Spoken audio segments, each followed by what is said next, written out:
Now remember, the more you play with it, the worse it's going to get.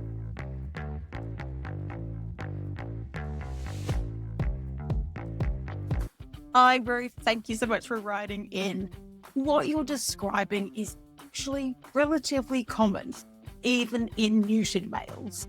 Even if it's not sexually motivated per se, there are still sensations that are intact, and certain dogs are more easily stimulated than others. Sometimes we see dogs getting their little winky out just because they're excited, and it's got nothing to do with the actual sensation in that area specifically. However, if the penis is out and becomes irritated, dry, then that will attract your dog to start licking the area, and that can lead to more swelling. And that's possibly the situation you're finding yourself in with Dexter. So the trouble is that the more irritated it becomes, the worse the situation gets. Now, with your husband helping, he's basically performing a bit of first aid there. And although this is something that can be needed from time to time, it's not something that should be needed on a repeated basis.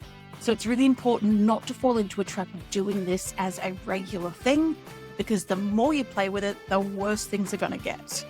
It may simply be that Dexter's got himself caught into a bit of a vicious cycle of getting excited, getting irritated, licking, and then having the penis getting stuck out, drying out, and making matters worse. But the most important thing is we need to make sure that there's nothing physical that's actually triggering this issue.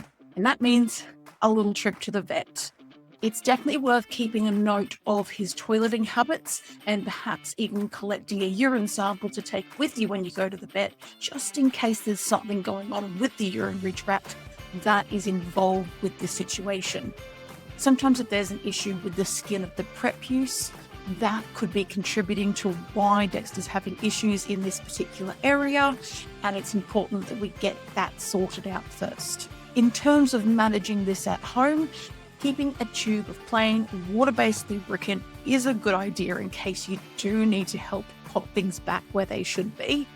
But again, this isn't something that should be happening on a daily or weekly basis. If Dexter keeps licking the area as well, then this is only going to make matters worse. So it'd be a good idea to get some sort of a soft protective collar to stop him being able to get to the area, giving it enough time for things to really settle down. Because the moment he starts licking, that's when things are going to become swollen, dry, and irritated again. So hopefully, Dexter's going to become much more comfortable very quickly. But if you do want to have a chat with a vet from the comfort of your own home first, you can always head over to pangovet.com and make an appointment for an online consultation there. I hope that helps. Good luck. Got your own burning question? Go to askavet.dogster.com. You ask it, we'll answer it. Or to speak to a vet one-on-one, go to pangovet.com to make an appointment for an online consultation.